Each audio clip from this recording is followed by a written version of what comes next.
Hello friend, welcome to Race Academy channel. Race Academy channel में मैं आपका स्वागत करता हूं। आज मैं यूपी टेट और सुपर टेट का जो सीरीज़ चल रही थी नंबर सिस्टम, उसी को आगे कंटिन्यू करते हैं। कल कुछ टॉपिक पढ़ाए थे, इम्पोर्टेंट टॉपिक थे, उसको आप लोग क्लियर कर लीजिए, ठीक है। आज हम बताएंगे ज़ीरो के बारे में। ज़ीरो ज़ीरो या शून्य, ठीक है। अब देखिए, इसमें लिखिए जीरो अर्थात शून्य। शून्य ना तो धनात्मक होता है और ना ही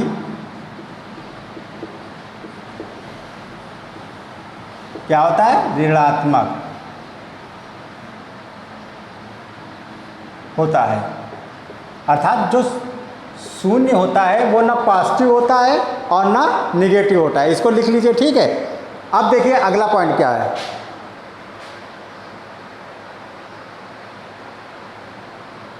अब देखिए, शून्य में अगर जब भी हम किसी संख्या को भाग देंगे ज़ीरो में, अगला पॉइंट लिखिए,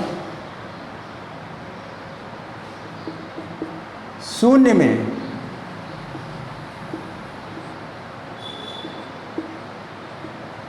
किसी संख्या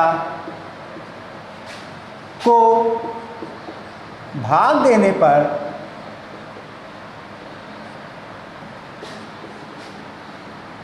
हमेशा क्या आता है, जीरो अर्थात शून्य। शून्य आता है।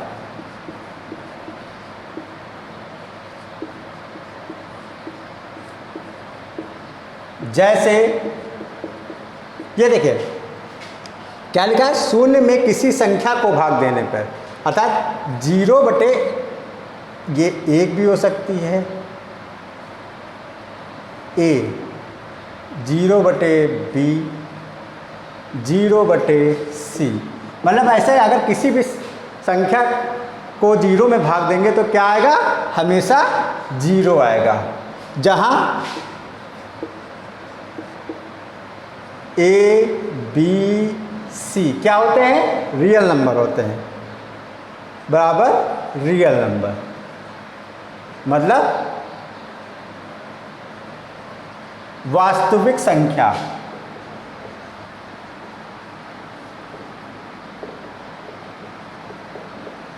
होती है, ठीक है। इसको नोट कर लीजिए।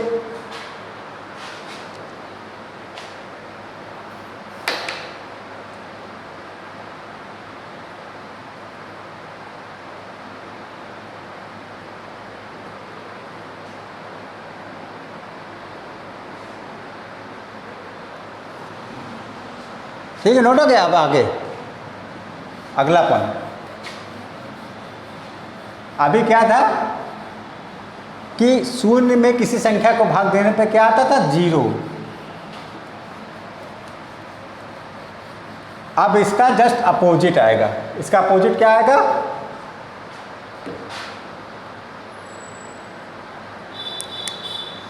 इसका अपोजिट है अगला पॉइंट, किसी भी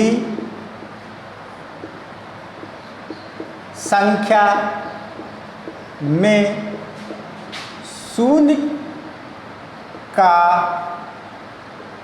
भाग देना क्या नहीं है, अभी परिभाषित नहीं है। परिभाषित नहीं है, अर्थात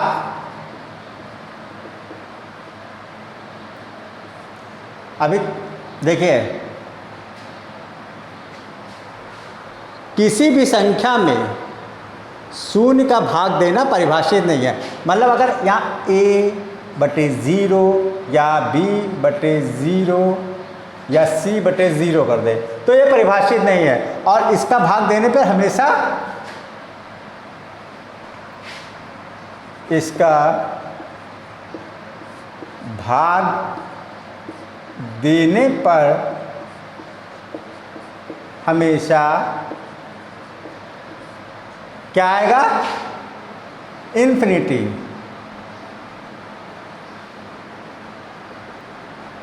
आता है, ठीक है। किसी भी संख्या में शून्य का भाग देना परिभाषित नहीं, अर्थात a/0 b/0 अगर ये करेंगे तो इक्वल टू क्या आएगा, इन्फिनिटी आएगा, ठीक है। इसको नोट कर लीजिए।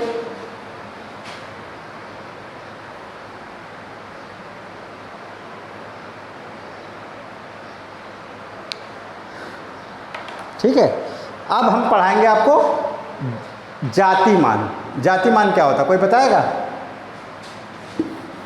जातिमान या वास्तविक मान, अंकित मान, ये सब क्या होते हैं? जातिमान, वास्तविक मान, अंकित मान, ये बताइए।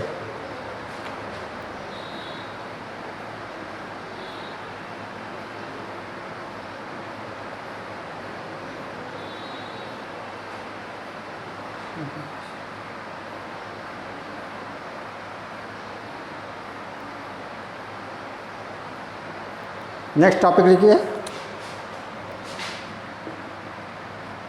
किसी संख्या में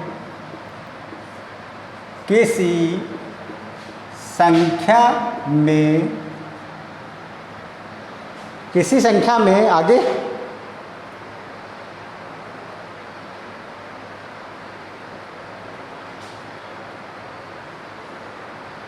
किसी संख्या का, बताइए,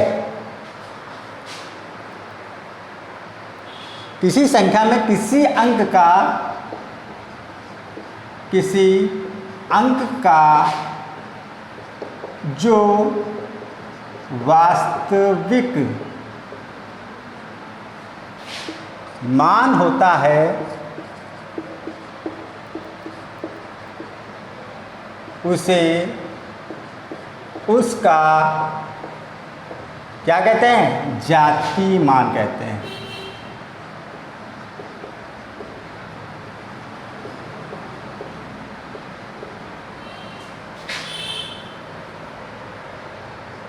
जाति मान है, जातीय मान, ठीक है।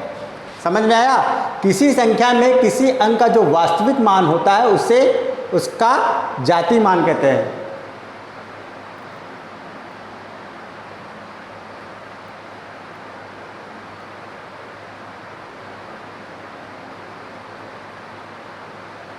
अब देखिए एग्जांपल 5, 2, जैसे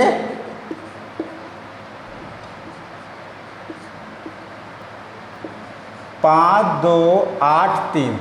अब इसमें जैसे 2 का जाति मान बोले तो जाति मान क्या होती है? किसी व्यक्ति की, जैसे कोई भी है, देखिए होता है समाज में जनरल, ओबीसी, एससी ग्रुप, ये सब चलता है, इससे कोई खाली लेना देना नहीं, सब जितने भी इंसान होते हैं सब बराबर होते हैं, ठीक है। लेकिन समाज में कैटेगरी में रखा गया है, ठीक है। वैसे इसकी जाति मतलब जाति। अब क्या पूछ रहा है? इसमें 2 की जाति, इसमें 2 का जाति मान, तो इसमें हमें 2 की जात बतानी है। तो देखिए जो जाति मान होता है,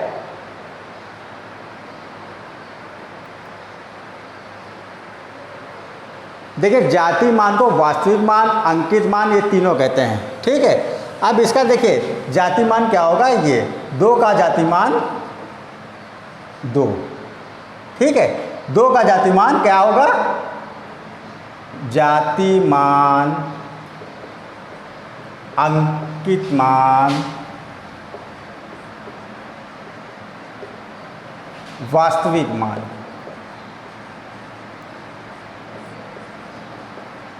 ठीक है।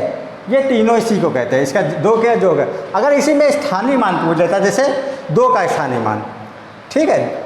मान लीजिए पूछ लिया इसमें 2 का स्थानीय मान,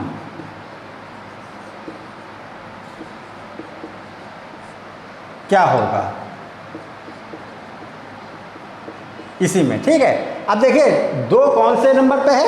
इकाई, दहाई, सैकड़ा, मतलब 2 इंटू अगर हम 100 कर लेंगे, सैकड़े पे है ना, ये देखिए इकाई का अंक हो गए, दहाई का हो गए, सैकड़े पे, तो इसका क्या होगा, ये 200 होगा। मतलब 2 के आगे 1 2 2 जीरो लगाएंगे तो इसका क्या स्थानीय मान हो जाएगा 200। ठीक है, बात समझ में आ गई? ठीक है, नोट करिए।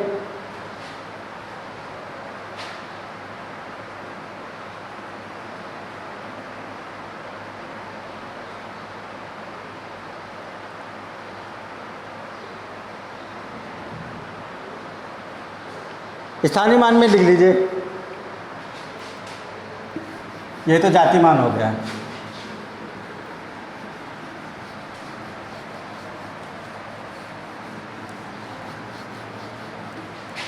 अब डालिए स्थानीय मान। स्थानीय मान, अब मान लीजिए जिसमें लिखिए पहले, किसी संख्या में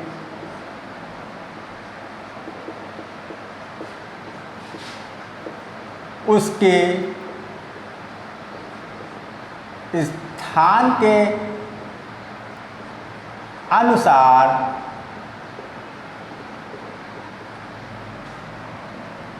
जो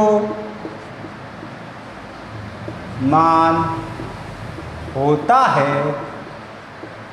उसे उसका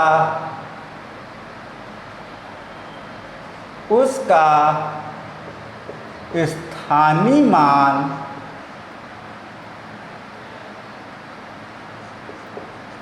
कहते हैं। जैसे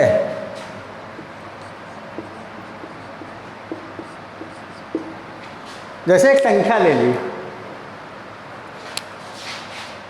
5 8 9 4। अब इसमें देखिए 8 का स्थानीय मान बताइए, 9 का स्थानीय मान,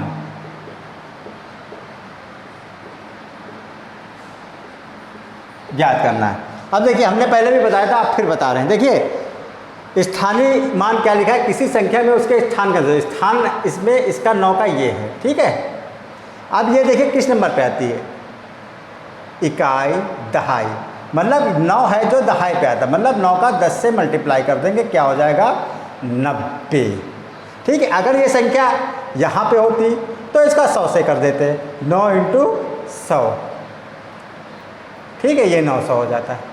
और ये संख्या अगर यहाँ होती तो कितने हो जाता है, इकाई दहाई सैकड़ा हजार, मतलब 9 × 1000 से मल्टीप्लाई हो जाता है, ये 9000 हो जाता है। ठीक है, स्थानीय मान ऐसे निकालते हैं। ठीक है, समझ में आ गई होगी चीज़। मतलब किसी संख्या के उसके स्थान के अनुसार जो मान होता है उसे उसका स्थानीय मान कहते हैं। जाति मान बता चुके हैं, स्थानीय मान ये है, नोट कर लीजिए।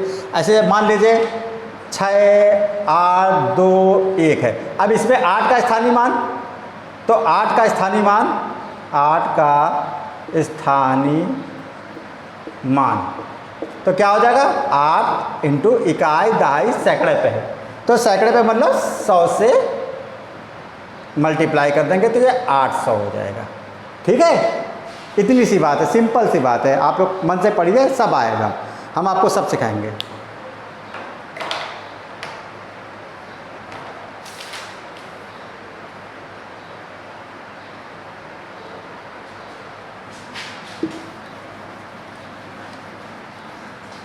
आप कुछ टॉपिक है, देखिए उसको हम लिखा रहे हैं, लिख लीजिए, वो भी इम्पोर्टेंट टॉपिक है। बेसिक से एकदम पढ़ा रहे हैं आप लोगों को, एक एक चीज़ लिखवा रहे हैं।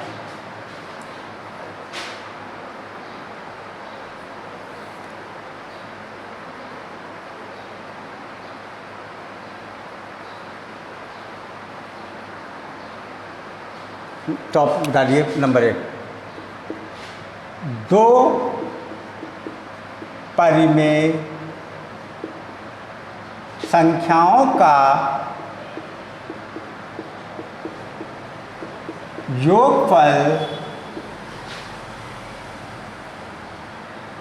दो संख्याओं का योगफल अथवा गुणनफल अथवा गुणनफल सदैव एक परिमेय संख्या होती है।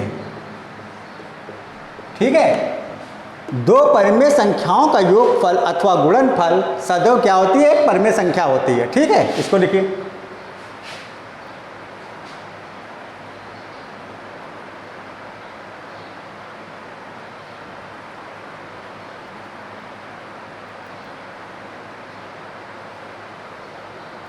अब अगला टॉपिक लिखें, दो अपरिमेय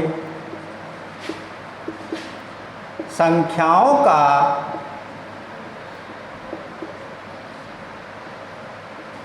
योगफल अथवा गुणनफल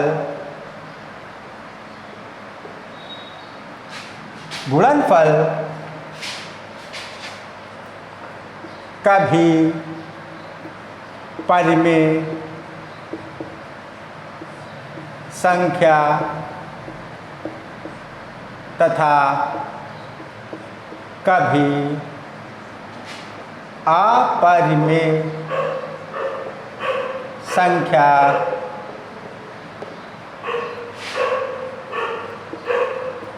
होती है। ठीक है, इसमें क्या था? दो परिमेय संख्याओं का योगफल तथा गुणनफल सदैव एक परिमेय संख्या होती है। इसमें कंफर्म था कि एक परिमेय संख्या होती है, लेकिन इसमें क्या हो गया?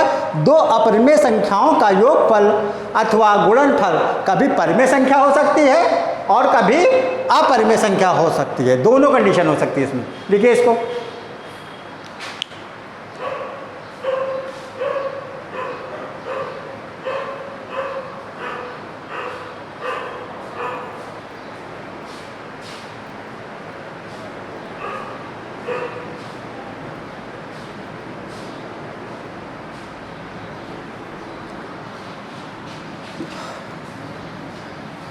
अब तीसरा पॉइंट इसमें लिखिए,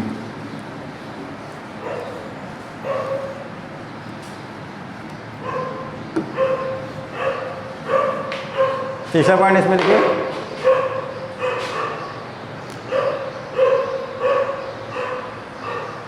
देखिए एक परिमेय संख्या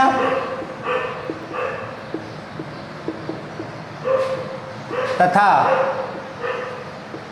एक अपरिमेय संख्या का गुणनफल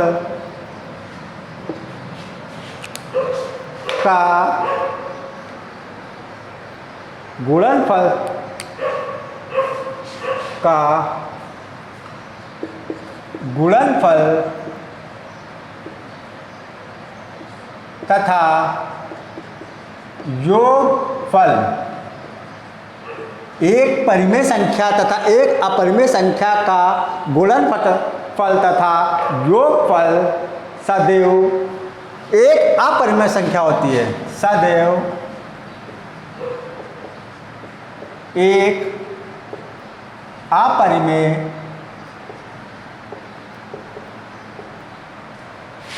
संख्या होती है। ठीक है, इसको नोट कर लीजिए।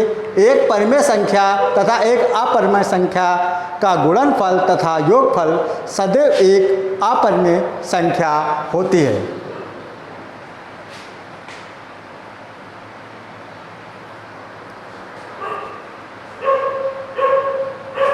अगला टॉपिक देखिए,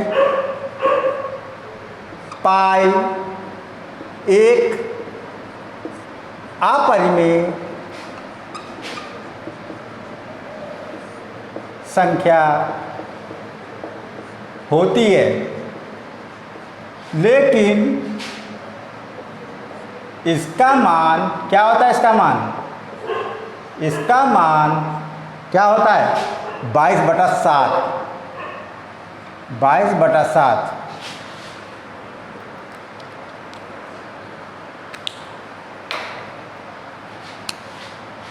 22/7 सदैव एक परिमेय संख्या होती है। देखिए, पाई एक अपरिमेय संख्या होती है हमेशा, लेकिन इसका मान क्या होता है? 22/7 सदैव एक परिमेय संख्या होती है। ठीक है, ये नोट कर लीजिए।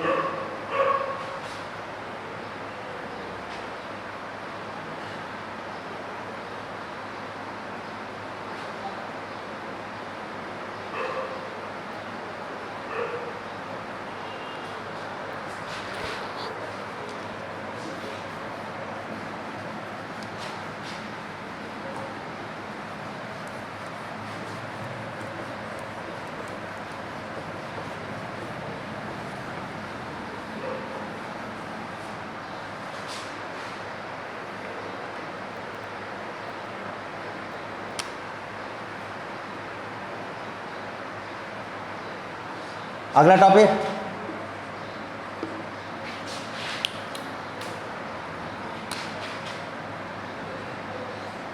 दो परिमेय संख्याओं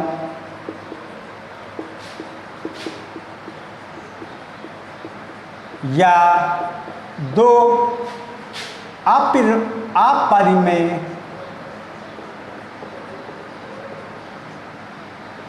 संख्याओं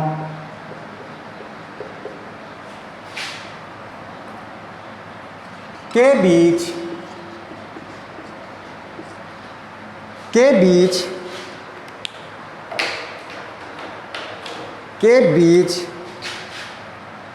अनंत परिमेय संख्याएं होती हैं। देखिए, दो परिमेय संख्या हो या दो अपरिमेय संख्या, इनके बीच हमेशा अनंत परिमेय संख्याएं ही होंगी। ठीक है,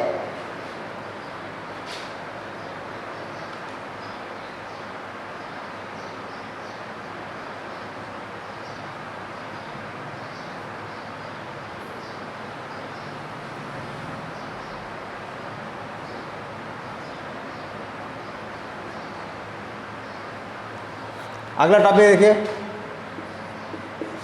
परिमेय संख्याओं का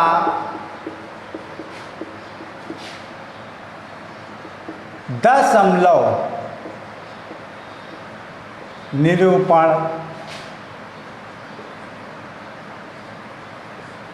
या तो क्या होगा? सीमित होगा या असीमित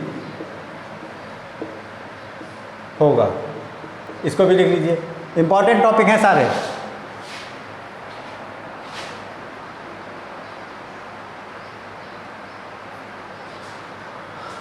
असीमित आवर्ती, आवर्ती शब्द इसलिए जोड़ दिया, बताना क्यों आवर्ती होता है। अब एग्जाम्पल में बताएंगे। जैसे कोई संख्या लेते हैं,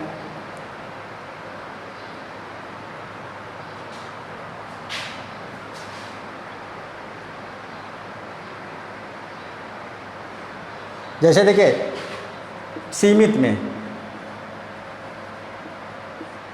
3/4 लिया। ठीक है, 3/4 को जब हम भाग देंगे तो 0.75 आएगा। ठीक है, भाग करके देख लीजिए। इधर देखिए, 4 को 3 से भाग देंगे कितना आएगा? जाएगा नहीं, दशमलव लगाएंगे, 0 लगाते। ठीक है, क्या आएगा? 0 लगाएंगे। 4 सत्ते 28, बचा क्या? 2। अब 4 का 5, 4 पंचे 20। ठीक है, क्या आ गया? 0.75। ये तो सीमित के लिए होगा। अब असीमित, आवर्ती का मतलब क्या होता है? बार बार रिपीट होना, बार बार रिपीट होना। मतलब अगर कोई संख्या बार बार रिपीट हो रही तो वो आवर्ती हो रही। अब इसका देखिए एग्जांपल असीमित का, असीमित का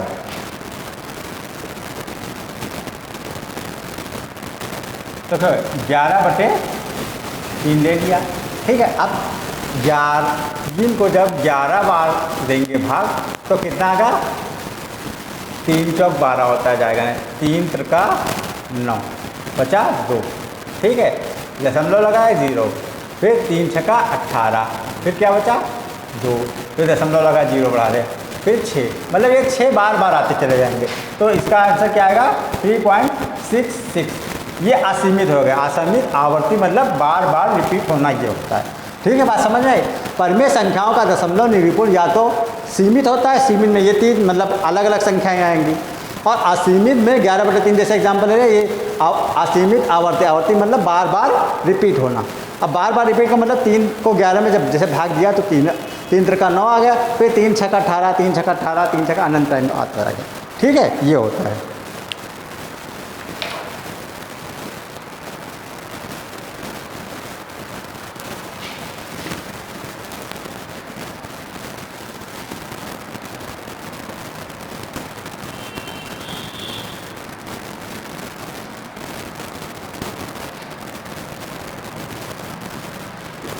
देखिए अगला टॉप पॉइंट है, प्रत्येक सम संख्या का वर्ग हमेशा सम संख्या होगी और प्रत्येक विषम संख्या का वर्ग हमेशा क्या होगी, विषम। एग्जाम्पल देख लो, एग्जाम्पल सम के लिए, ठीक है। सम के लिए देखिए जैसे 2 का वर्ग किया, ठीक है, इसका क्या आया 4, 4 का किया क्या आया 16, ये भी सम है, ये भी सम। 8 का किया क्या आया 64, ये भी सम, ये भी सम, ठीक है। अब विषम के लिए देख लेते हैं, जैसे 3 का किया, सॉरी ये 9 आया, ठीक है। 9 का क्या है, ये भी विषम है, क्या आया 81। ये देखिए विषम का विषम आया, सम का सम आया, ठीक है। 11 का किया, ठीक है, 1 to 1, ये भी विषम, ये भी विषम। तो ये होता है प्रत्येक सम संख्या का वर्ग हमेशा सम संख्या होती है और विषम संख्या का वर्ग हमेशा विषम संख्या होती है।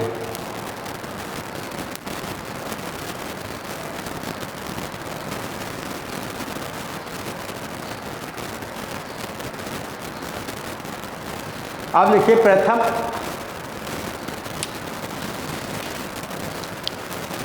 अब देखिए क्वेश्चन आते हैं, प्रथम n संख्याओं का योगफल निकालना। प्रथम n संख्याओं का योगफल निकालना।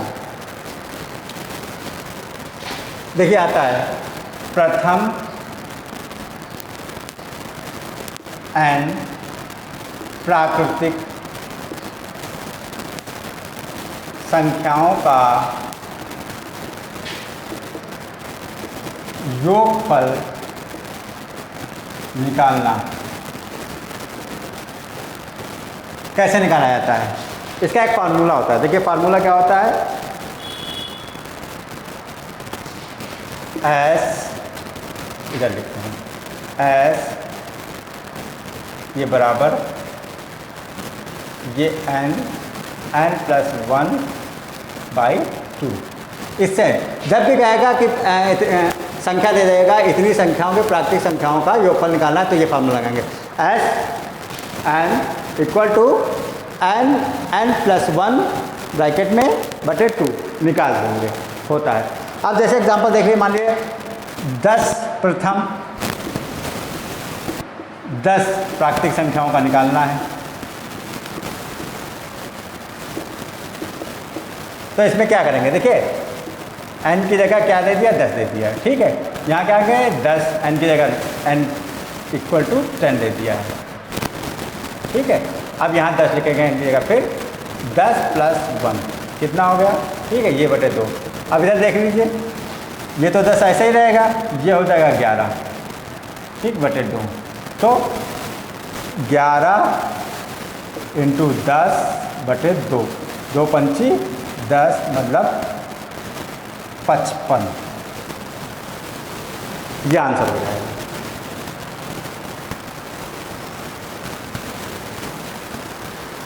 ठीक है। अब पढ़ेंगे प्रथम n सम संख्याओं का योग। प्रथम, ये तो प्राकृतिक संख्याओं का था, अब सम।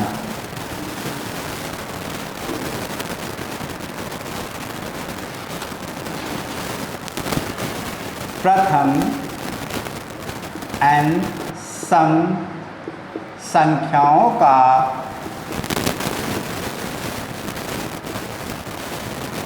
योग, ठीक है। इसके लिए फार्मूला क्या होता है, s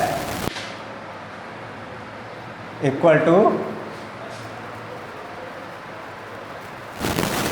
वही होता है, बस बटे हट जाता है, n + 1, ठीक है। अब मान लीजिए प्रथम n, मान लीजिए 10 दे दिया है, 10 तक निकालना है,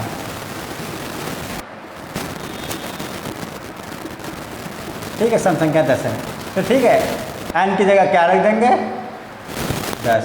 तो ये 10 और ये 10 + 1 मतलब 10 × 11 बराबर 55, आंसर हो जाएगा, ठीक है। बात समझ में आ गई होगी।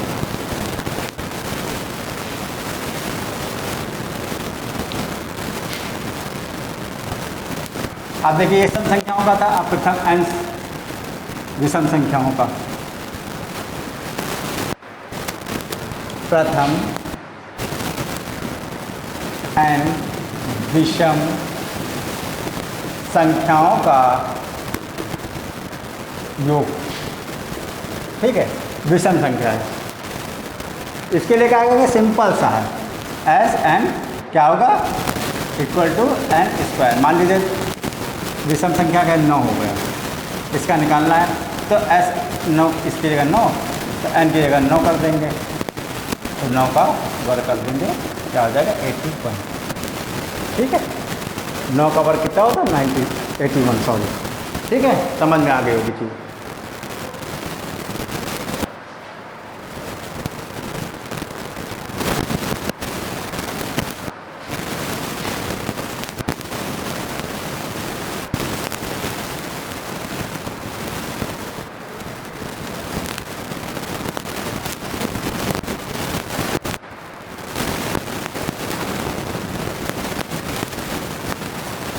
अब अगला देखिए, किसी भी पहाड़े का योग, किसी भी पहाड़े का योग उसके उस संख्या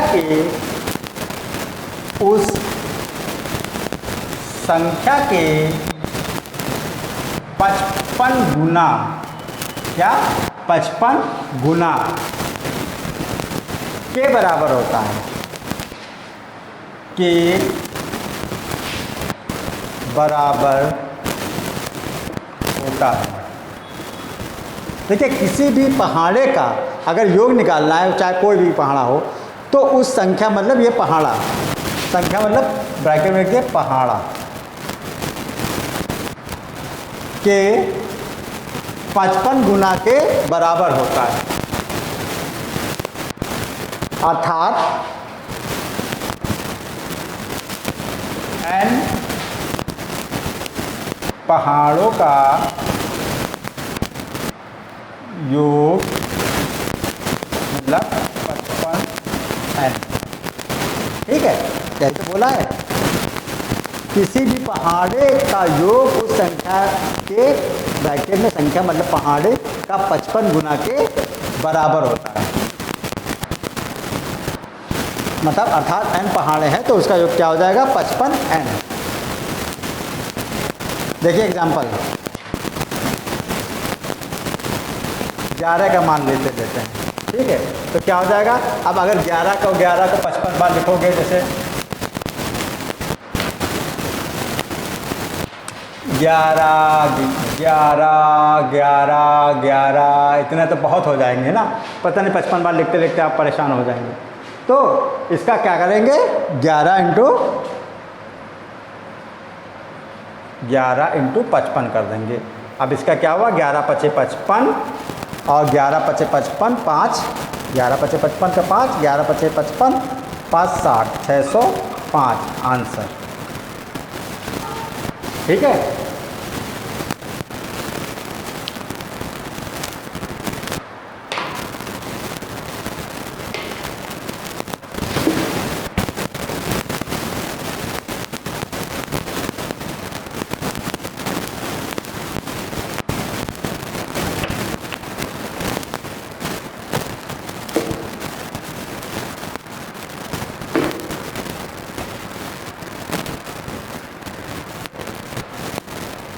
अब देखिए 1 से n तक पहाड़ों का योग, 1 से n तक के पहाड़ों का योग, 1 से n तक पहाड़ों का योग, बताओ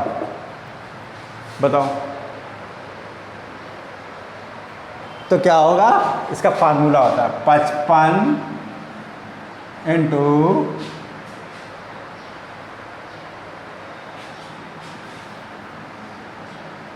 n प्लस 1 बटे 2, ये फार्मूला होता है, ठीक है।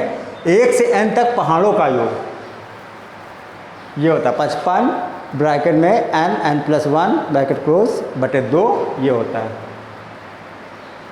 देखिए जैसे n इक्वल टू 10 रख लेते हैं, ठीक है। अब इसमें ये हो गया 55, अब ये देखिए n इक्वल टू 10 मतलब ये 10 हो जाएगा, ये 10 प्लस 1, ठीक है, ये हो जाएगा 2, ठीक है। अब 55 ये ऐसे ही हो जाएगा और ये होगा 11 10 इंटू 11 बटे 2, 2 पंची 10, ठीक है, बराबर 55 इंटू 55, ठीक है। अब इसका गुणा करो क्या होता है,